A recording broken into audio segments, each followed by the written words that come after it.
Hello and welcome to Biohacking with Brittany. I am so excited that you are listening this week.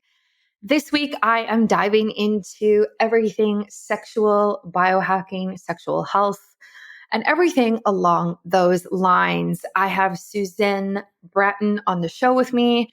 Susan's been on before. She was actually on in 2019, and I kind of briefly talk about this on the show, but she's just such a wealth of knowledge. She's been working in this space for 20 years and really has a lot of experience in helping women, especially women, really come into their own regarding their sexuality and expression of themselves. So we talk a lot about good sex versus mediocre sex. We talk about sex during pregnancy and preconception sex and conception sex, like when couples are trying to get pregnant, and how you can how you should really look at that and how you can get through that tough period when you're supposed to be having sex all the time to basically reproduce. And that's the only reason why. And so we really go into that. We also go into postpartum and afterbirth and what that looks like for sex. Like, is 6 weeks enough time? Is it too short? Is it too long?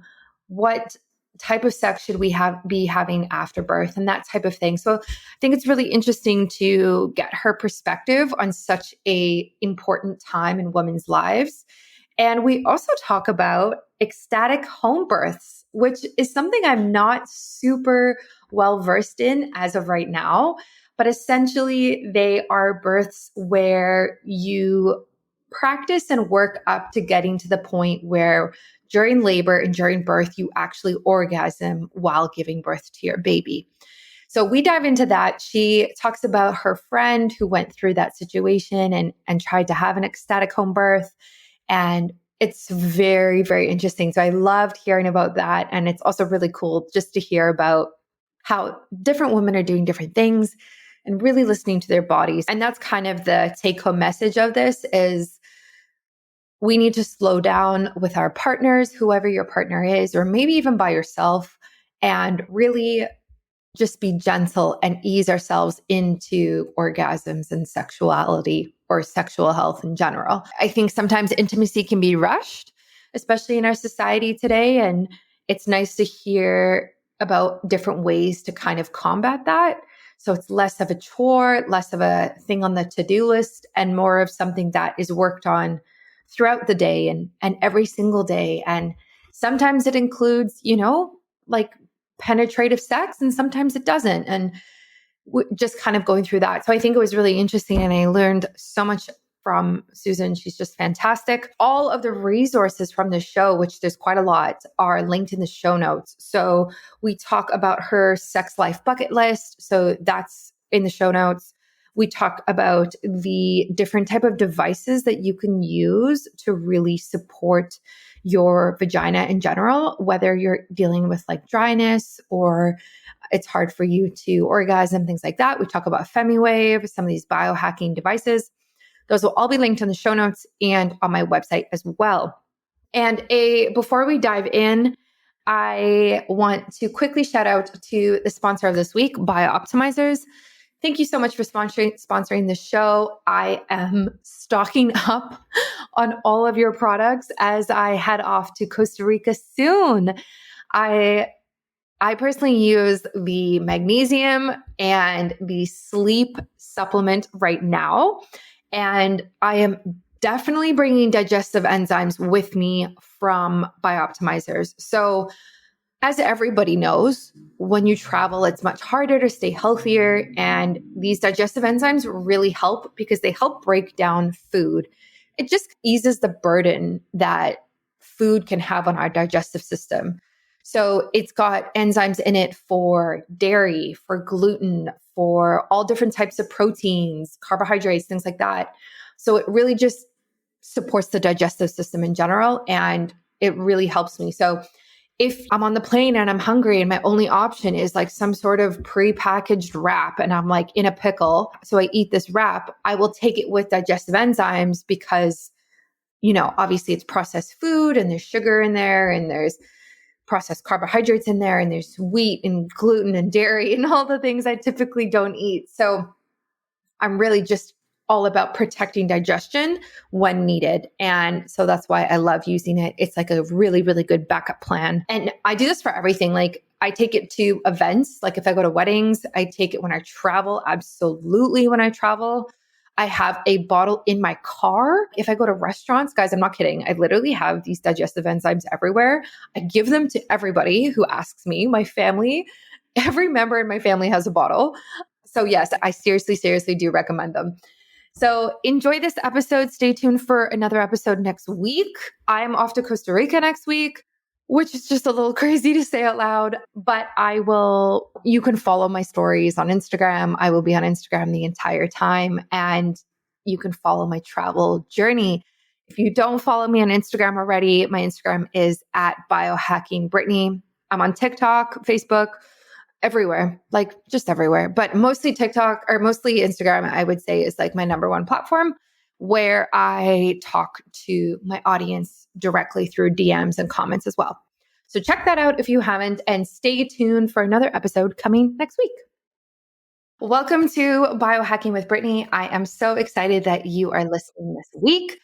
This is a place where I talk about health and wellness and biohacking.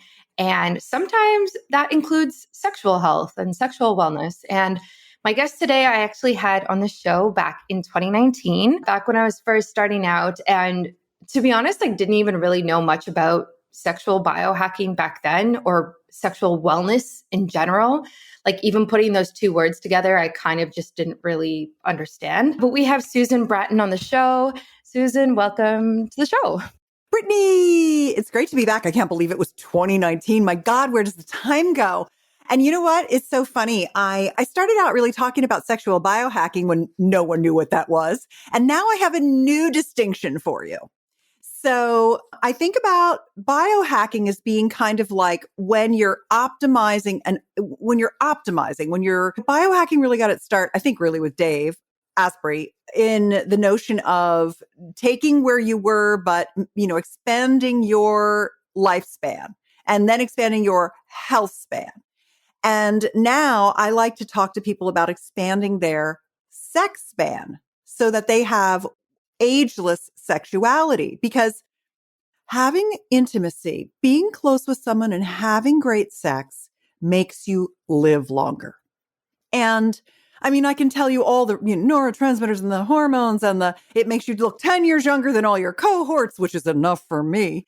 And all those things are great about having sex. It reboots your nervous system. It calms you down. It grounds you. It generates oxytocin. It does all this stuff. All good, right? But what I also realized is that there's an issue with aging where by the time you're 40 or 50, you are losing tissue volume. For men, they're losing erectile function. They're not as firm as they used to be. They may not be getting they may be struggling to stay hard long enough. For women, we're getting vaginal laxity, incontinence, loss of lubrication, and both the male and female bodies start to have more difficulty achieving climax. And not only the time it takes to get there, but the intensity of the experience starts to wane. And so I like to now have this structure where I say, okay, first there's sexual regeneration, rejuvenation, getting you back to where you were.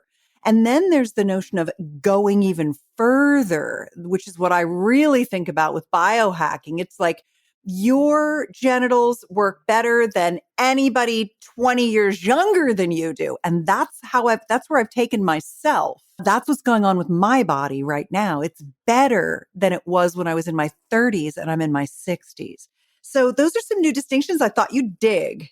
Wow, I love that. I've never heard somebody talk about Sexspan before. I'm an original, baby. I think that's such a good idea. I think it really changes how you think about sex rather than a chore or just something you have to do. It's like, no, this is something that's actually going to help you live healthier for longer. So I'm curious, like when you talk to women, of all ages, what do you think the common misconceptions are that women have about sex and intimacy in general? Yeah. Well, there's one of the things that I like to explain, which I call the difference between matriarchal and patriarchal sex. And generally, we've been having patriarchal sex. So much of the way, listen, I like rainbow sparkle, gender spectrum self expression. I support everyone's self expression around their sexuality and their gender. But generally, most people are in heterosexual, serially monogamous relationships.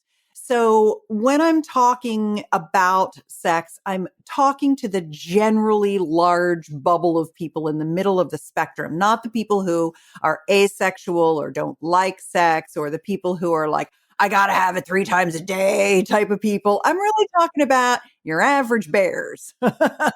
And I just want to kind of put that out there, that if you're off the edges of the general bubble, all good, I've got you. But generally what happens is that what women have been doing is having sex. We've been having sex the way men want to have sex.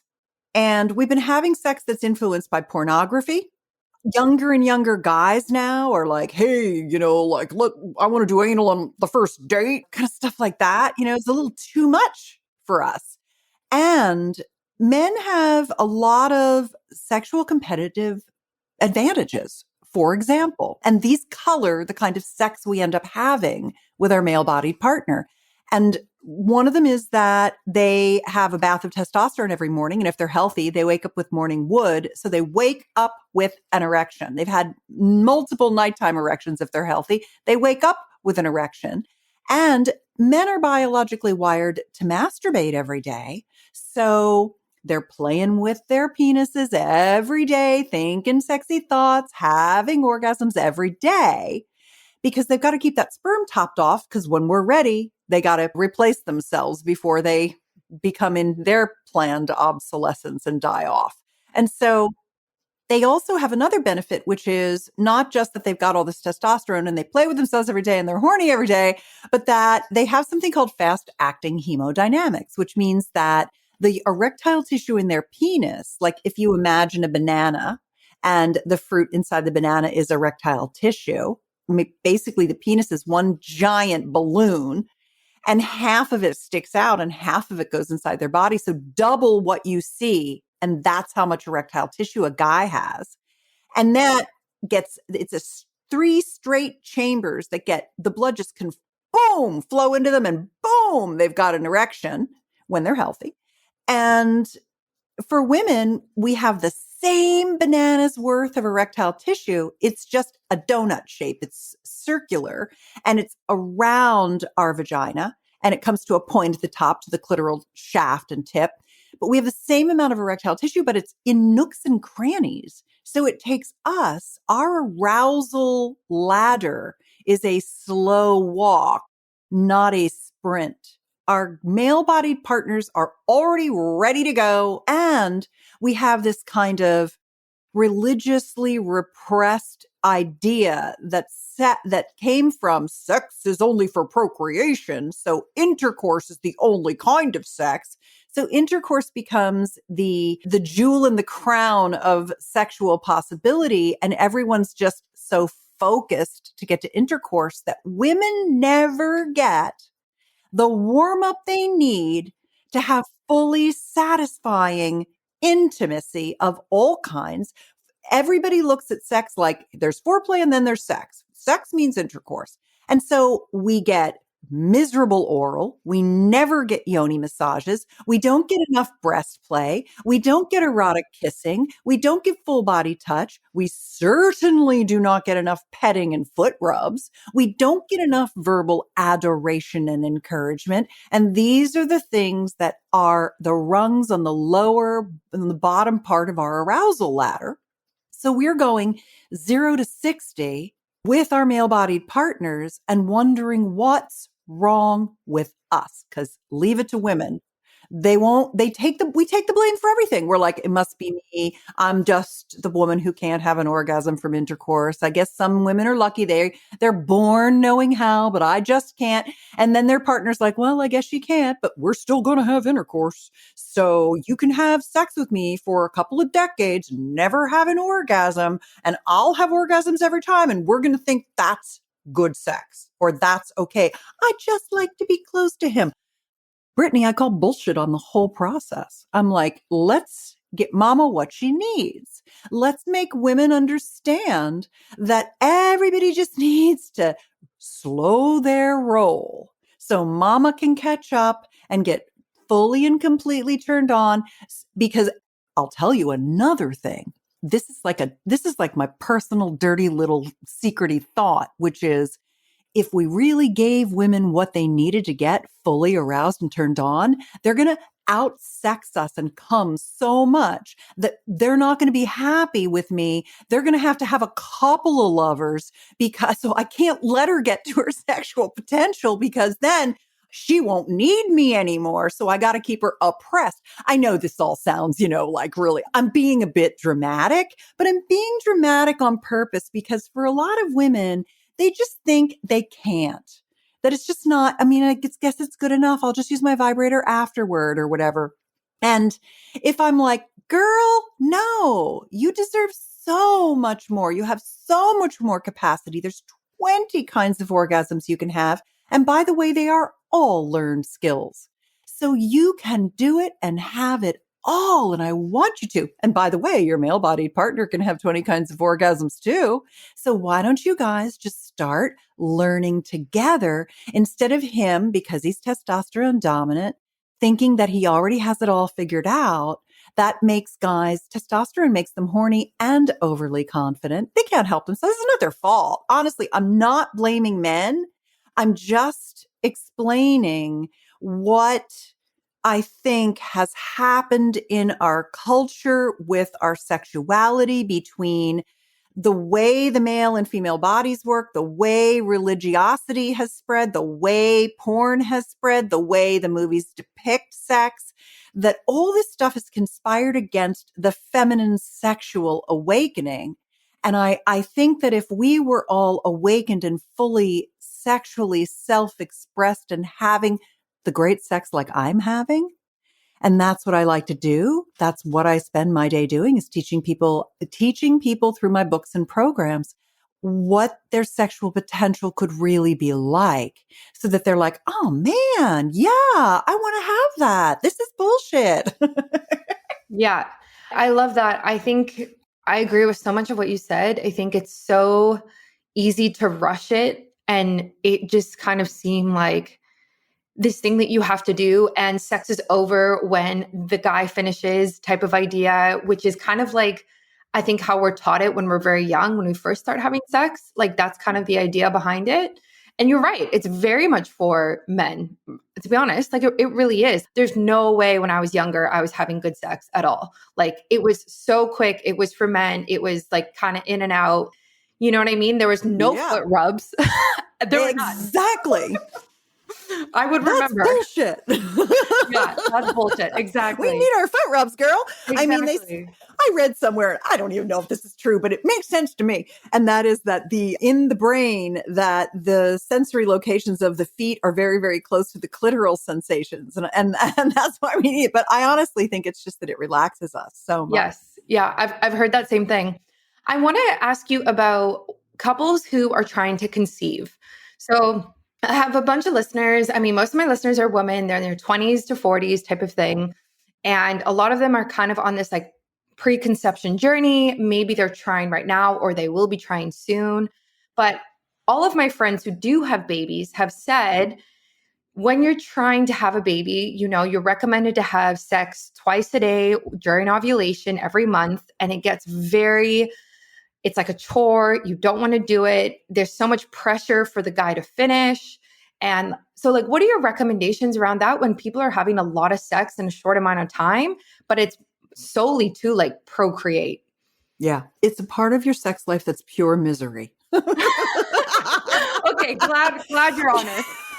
I know you wanted me to be like, oh, everything's going to be okay, little girl. And it will. But I mean, I've had one of my girlfriends, she doesn't have sex with her husband and hasn't since they conceived their child, because it was so miserable for them to actually conceive that it drove a wedge in their relationship where they never came back together intimately. They're still married. She's had some affairs, but they don't sleep together. And she's like, it just ruined it for us. It turned me off so much. I never wanted to have sex with him again. I'm like, whoo, that's an edge case, but dude, it happens. The other, and I just went through this with one of my very dear friends. So my girlfriend just had her baby. She had it at 45 weeks. That's late. She wanted to have an ecstatic home birth, and I was her ecstatic birth partner. She's 45 and was her husband's sperm and an egg donor's egg, and she carried it to gestation. She's a sexual pleasure coach. And so she said, I'd really like to have an ecstatic home birth. Would you help me figure out what that could be like? And I said, yeah, let's figure it out together. And so for about the last 5 to 6 months of her pregnancy, I basically gave her Yoni massages every couple of times a week. Whenever I was in town, we would get together. She would come here. I would go to her house and I would give her Yoni massages. And for your listeners who don't know what a Yoni is, it's spelled Yoni. And it's just another word for vulva, vagina, vulva, genitals, women's genitals. But it's the tantric lovemaking word for our genitals. And it just sounds prettier than vulva. It's like, my little Yoni. So it's got sparkles shooting out of it. So, and the commensurate word for the man's penis is lingam in that vernacular. So when I say Yoni, I'm really talking about a vulva massage. And it was the most incredible experience to go through her pregnancy with her and to give her regular Yoni massages and to watch her belly grow and to watch the ripening of her body. And we got down to 45 weeks and she was not dilating and she was trying to go into labor. And I was stroking her nipples and giving her orgasms and trying to get her to go into labor.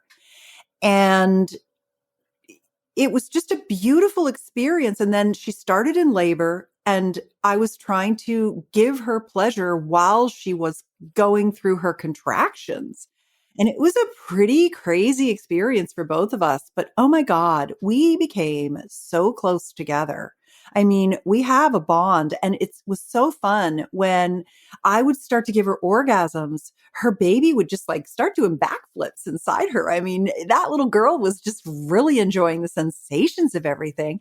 And it was such an honor for me to be able to feel her whole vulva just ripen and become so lush and so beautiful and engorged. And when we were getting close and she was, the last month when she was after 40 weeks and we were trying to like stroke her cervix and, really activate her yoni and get things going. And wowza. I mean, ultimately, she got to 45 weeks and we were taking her into the hospital every couple of days. They will measure how much amniotic fluid you have. They'll do an amniotic fluid volume measurement, and then they'll do a fetal heartbeat monitor for, I think it's like, took about like 20 minutes, I think, to measure the heartbeat. And everything was fine. Everything was fine. And then all of a sudden it was like, things are slowing down. You're not dilating. It's 45 weeks.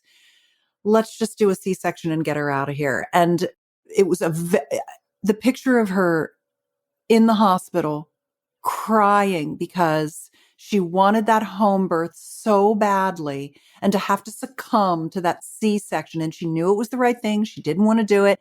And she did it. And then she was in the hospital for a day and she's like, it's super nice here. Our healthcare pays for 4 days and we're going to stay all 4 days. Good.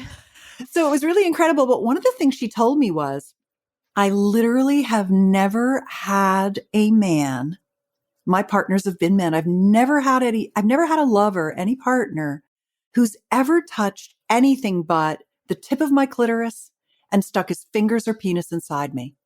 And to have months and months and months of this incredible experience. And it was an interesting experience for me because for both of us in that we're girlfriends and we've been friends for a couple of decades, but we're not lovers. But I was giving her orgasms. And when I gave her orgasms, I was experiencing the orgasms in my body. Like we were we became so limbically connected that I was coming when she was coming just from me stroking her yoni. And it was just, wow, such a beautiful journey together. But she and her husband had a lot of struggles around conception and then around her wanting his semen to stimulate her contractions. And she needed him to have intercourse with her to try to get this baby moving. And he was getting like pissed about it, like it's not that easy to just get this out of me kind of thing. And and so it's just there's a lot of dynamics that come into play with all the fertility stuff. So the only thing that I can say is I think it's super important to have the guy do a lot of the work to get himself almost to orgasm before he goes inside you. If you've got to have a lot of sex, get one of those handy strokers, get him a stroking sleeve, get him a couple of different sex toys that help men achieve climax. And you're going to be milked afterward. You're going to do the breastfeeding, right? These are all our body's beautiful, essential fluids that contribute to the birth and creation and maturation of our child. So just like she's going to have a breast pump, maybe he needs to have a semen pump so that it's not just he's got to pump away at her, trying to ejaculate to get her pregnant. Like, make it more functional. Just be reality based in your approach to it. All right, we got to milk you 2 times a day. How are we going to do it? Which one of these toys is going to get you there first? Like, it's not your vagina's responsibility to do all the heavy lifting. That's what I would say. And I don't know how you feel about that. I don't know, like, if, of all the stuff I just said to you, what are your thoughts? I've just said so many, like, things that go against everything we're told to do as good girls. Because you know me, Britt, I'm a bad girl. Yeah, you know that. Yeah, I think it's really interesting, the idea of a ecstatic home birth. I don't have, obviously I've never done it myself and I don't know much about it. So just hearing about it and hearing about the idea of like working with somebody to orgasm while you are pregnant and then trying to orgasm while you're giving birth during labor, like that is so opposite of what society throws in our face every single day about pregnancy and birth in general. And I actually really appreciate it because I think that women can be sexual and pregnant and mothers at the same time. And I'm kind of tired. And I think it's not as bad as it used to be, but we kind of used to be at this point where women were kind of shamed for being more sexual, especially with babies or being pregnant. So I really do appreciate that. For people who, or I guess women who are pregnant right now listening to this, what do you recommend if maybe they do want to orgasm, but they don't have someone like you in their lives? And maybe it's tough with their partner because maybe their partner doesn't want to have sex with them while they're pregnant because they don't want to, hurt the baby is what people say. Like, it's not going to hurt the baby. Yeah. What are your thoughts around, I guess, like sex during pregnancy? Every woman is different. For me personally, in my second trimester, I had some of the best orgasms of my life. You're very engorged and it's really nice. And then if you get a little bit bigger, it starts to maybe get uncomfortable. I had a breech birth, so I had to have a cesarean and she was in upside down and had the cord wrapped around her neck, just like I did, interestingly enough, with my mother. And so I felt very full and I had a lot of my stomach was always full and I had a lot of acid reflux and things from the head being up and not flipping down. But I thought the sex was great with my husband during our pregnancy. And for my girlfriend who just got through it, I mean, she really enjoyed all of the orgasmic pleasure. And I think you should have as much sex as you possibly can all the time, that there's never any reason to deny yourself all of the benefits of good sex, the neurotransmitters, the hormones, the great oxytocin, the nervous system reboot, the relaxation, the connection. I mean, have as much as you can. Stress is a common factor that affects everyone in today's fast-paced world, leading to various health issues, including heart problems, inflammation, obesity, and mental illness. While most people focus on finding relief through meditation or trips to the spa, what if the root cause of stress is actually a deficiency in a key nutrient? Introducing Magnesium Breakthrough, the ultimate magnesium supplement that offers the full spectrum of all 7 types of magnesium, specifically formulated to reach every tissue in your body for maximum health benefits. This one of a kind product is designed to reverse low levels of magnesium, which could be causing a multitude of health problems.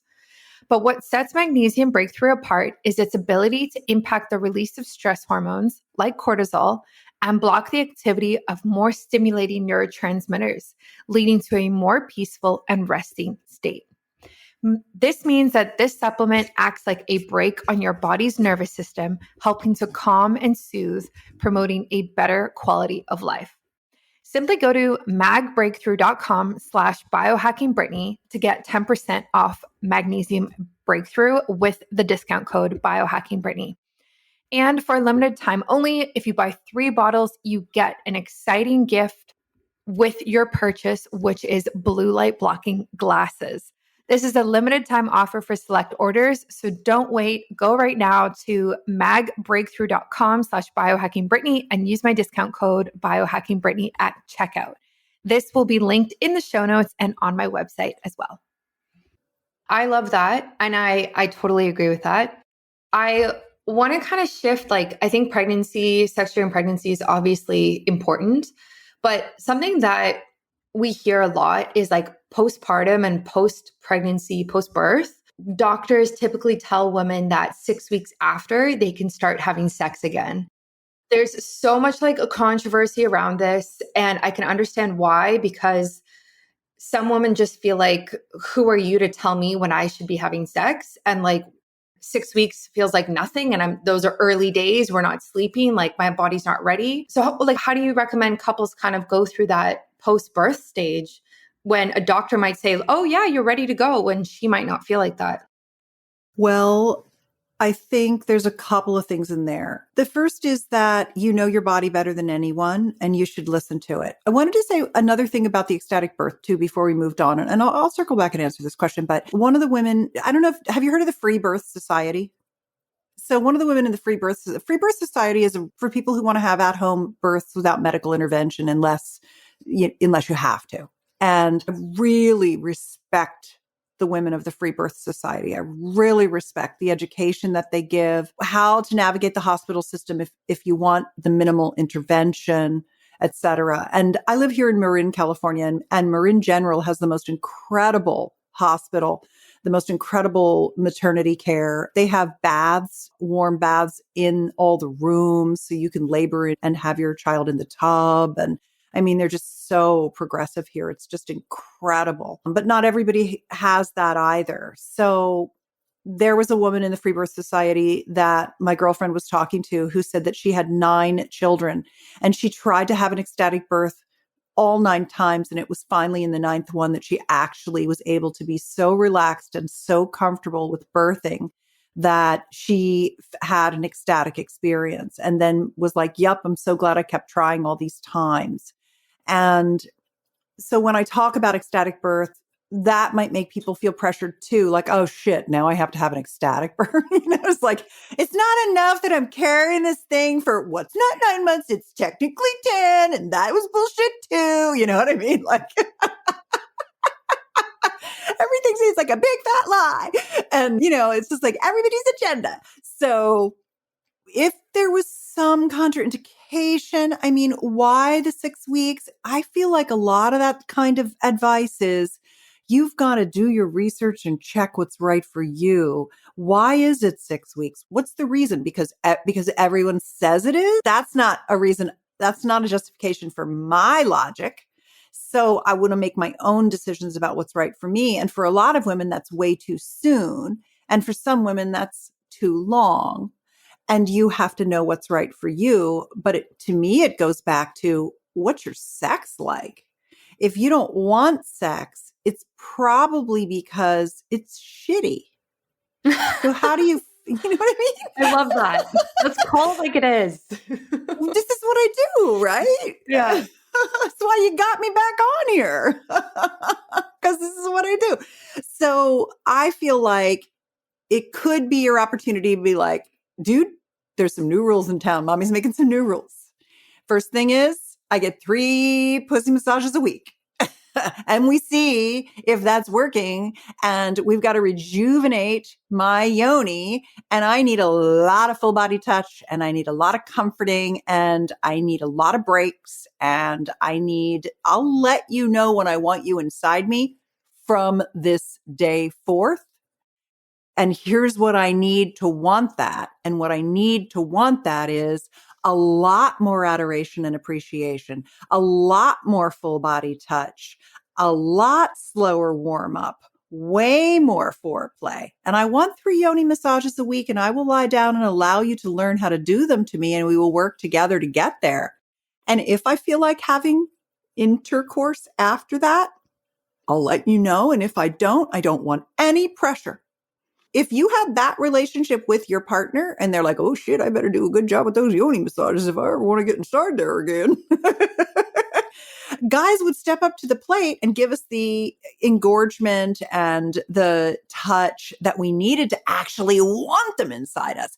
I like to say for women, we need to have breast play, nipple play, kissing, full body touch, stroke my hair, kiss my eyelids, rub my belly, rub my feet, rub my yoni, do a good job, go down on me. And then if she wants you, she's going to suck you in there. You don't even have to push your way in, because we've been pushed into so much that I want my body to want to pull you in. And when my body is ready, she will tell me it is time. And if you're rushing me, every time you rush me, every time I'm penetrated, every time it's like 3 little swipes on my clitoris and then your dick is inside me, that's just one more brick in the wall of our future sex life. Don't do it. You must resist. Like literally, Brittany, my husband won't even give me a quickie. If I'm like, maybe we should have a quickie. Like the one time I bring it up, he's like, oh no, your yoni's going to get a chip on her shoulder. She's going to get her nose bent out of joint. I am not giving you a quickie. Let's get you a yoni massage, little girl, and we'll see how it goes. And that's hot to me, that because he stands for my arousal. We go on that timing because he's learned the first decade before you know how I ended up being a sexpert. I don't remember if I told you, but I ended up being a sexpert because I had intercourse with my husband for 11 years straight and never had an orgasm. And I was like, I'm complete with sex. You may move on, and he was like, well, this is not going to work. And so we literally started going to sex workshops to learn how to repair our sex life. And in the minute we started learning how to do it, we're like, oh my God, this is fantastic. Oh, I love sex. This is good. How come we didn't do this before? We literally didn't know how to do it. And most people have very, very, very mediocre intercourse, very, very mediocre oral pleasuring, very little full body touch, very little verbal encouragement and adoration, very little sensual talk and pillow talk, very little feedback. People are basically this is what I always say. I always say what I do is I transform friction into connection. It's not about rubbing your genitals together. It's about deepening your love and turn on for each other. That's what sex techniques get you. They get you loving sex. I make dates with my husband for sex, not because I'm some nympho, because he's done the work to get my body loving being with his. He knows how slow it is to get turned on. We call ourselves Team Sweetie. We have a hashtag. Hashtag Team Sweetie. And it's basically us against my Yoni. Like we got to team up because she's a recalcitrant little devil.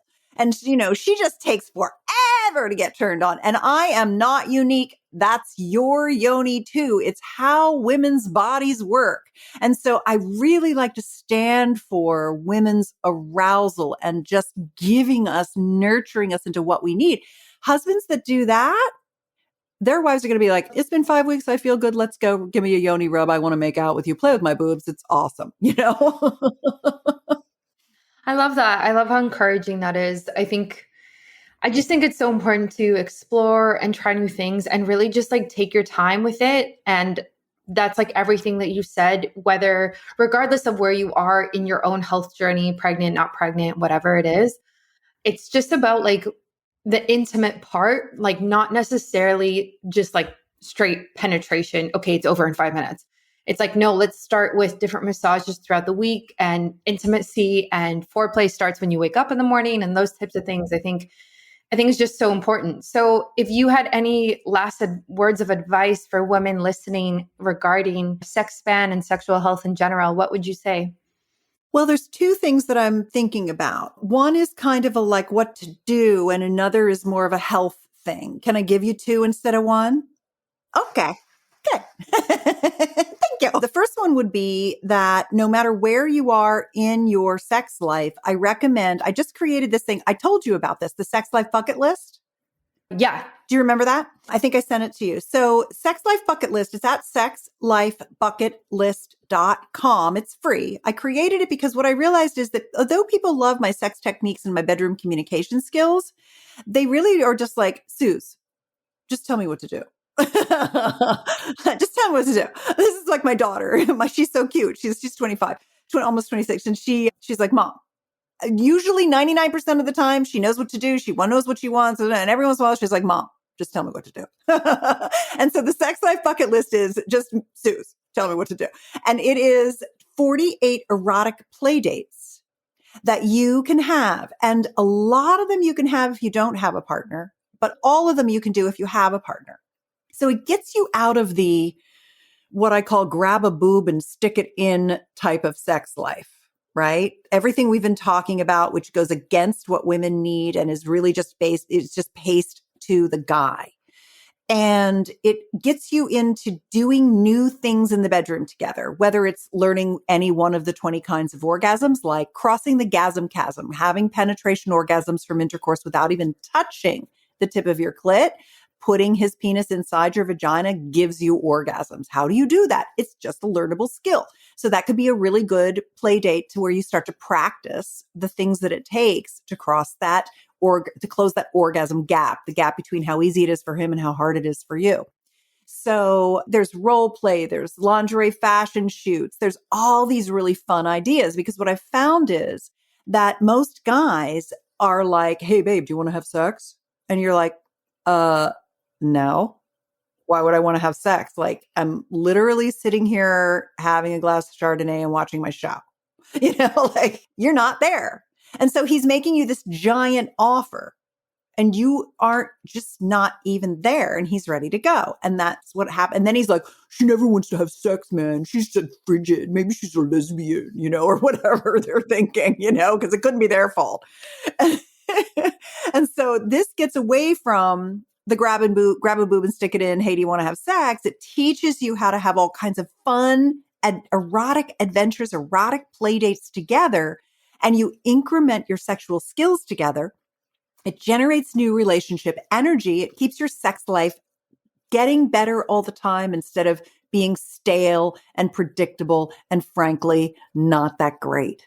So if you currently don't love sex with your partner, the Sex Life Bucket List is all for you. It's your very first erotic play date. It's basically a downloadable PDF with the 48 ideas. And I do a video where I kind of sexily walk you through what all 48 things are, and you mark them. And A is like it, love it, gotta have it. It's going on my bucket list. B is, it's cool, but I wouldn't put on my bucket list. But if my dude wants it, I'd do it with him. And C is, it's not for me right now. This is just not my thing. And that is totally fine. And then you get your A's and you're like, okay, these are the things we're going to try and learn and do together. So we can move away from, do you want to have sex? No.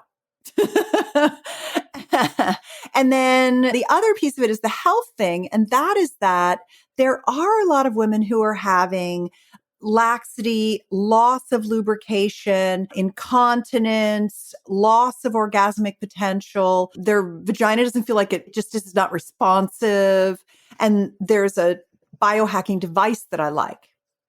It's a vagina device. It's at vaginadevice.com, and it's an FDA class 2 medical device. It's called the Vfit, and it uses 3 modes. It has red light therapy, so photobiomodulation. It has warmth, and it has vibration for Kegel toning. So it tightens and tones, it increases lubrication, and it also, for some women, they just don't like their smell. They don't have bacterial vaginosis. It's just like not quite right. And women have emailed me and said, I got the vagina device. Thank you so much. And that smell went away. Why? And I talked to the company and they're like, it remodels the glycogen in the vaginal mucosal lining. So while it's increasing lubrication and bringing in engorgement and blood flow and tightening and toning and helping reverse incontinence, it's also kind of making the mucosal lining microbiome more stable and more the way it should be, kind of back to the original. And so the vagina device is something that I use a lot in the morning. I'll get up and I'll put it inside me. It's a 10-minute program and scroll Instagram and have my latte. And when I know that I'm having a date with my husband, because it draws a bunch of blood into the vagina, and that really helps increase your ability to have orgasms from intercourse because you're engorging and getting blood flow to the tissue. So it's not a sex toy. It's a vaginal rejuvenation or restoration device, vagina device. And I really like that. But if that's not enough and you're like, I'm too far gone, that ain't even going to touch my problems. I'm dry as a bone. I haven't had an orgasm since the cows went home, whatever it is. Then I recommend the next step up, which is FemiWave, which is new from Gainswave, the company that does the penile acoustic wave treatments. Now they're doing the vulval acoustic wave treatments, and FemiWave is fantastic. I had terrible incontinence. I'm still reversing it with FemiWave. It's gotten so much better. And I've literally I was never as lubricated as I am right now. I'm not even using lube right now unless we go for a while. I mean, how wet I am at 61 is just unbelievable. I love FemiWave. So that's new. And then of course I've had a lot of O shots as well, the orgasm shots, the PRP into the clitoral structure and the urethral structure, which are also very good. They reverse the atrophy, the shrinkage that you get.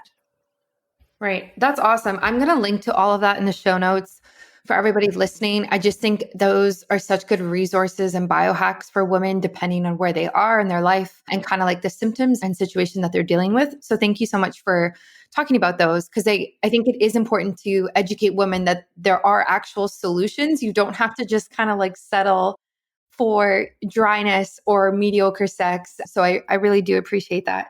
And I just want to thank you so much for coming on the podcast again. This was awesome. Pleasure. I just learned so much from you every single time. And I can't wait to have you on again in next year or in the future. So where can everyone find you if they'd like to connect with you?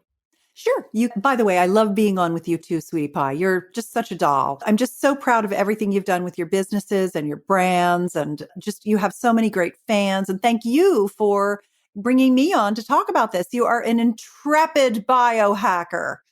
I love it. You're such a beauty. And it's really cool that you're moving toward the fertility piece and all that. And how cool that I just did an ecstatic birth experience. I know. Like, perfect. So you can find me on Instagram at Susan Bratton. You can find all my videos, including how to do a Yoni massage. I've got many videos about that. Passionate lovemaking step-by-step, etc. at betterlover.com. And my main website is personallifemedia.com. It's indexed with thousands of articles I've written on everything sex related you could possibly imagine for 2 decades. So I'll meet you where you are. And I think that's it. Those are good places for me, hon. Thank you. That's awesome. That's so many more resources. Thank you so much. And thanks again. This was really great. Thanks for listening to another episode of Biohacking with Brittany. If you're interested in finding the show notes or the sponsors for this episode, you can do so on my website, which is biohackingbrittany.com. Remember to follow me on Instagram, where I'm most active. My handle is at biohackingbrittany. And if you're interested in working together and you want to email me directly, you can do that. My email is info@biohackingbrittany.com. And I look forward to hearing from you and having you tune in next week.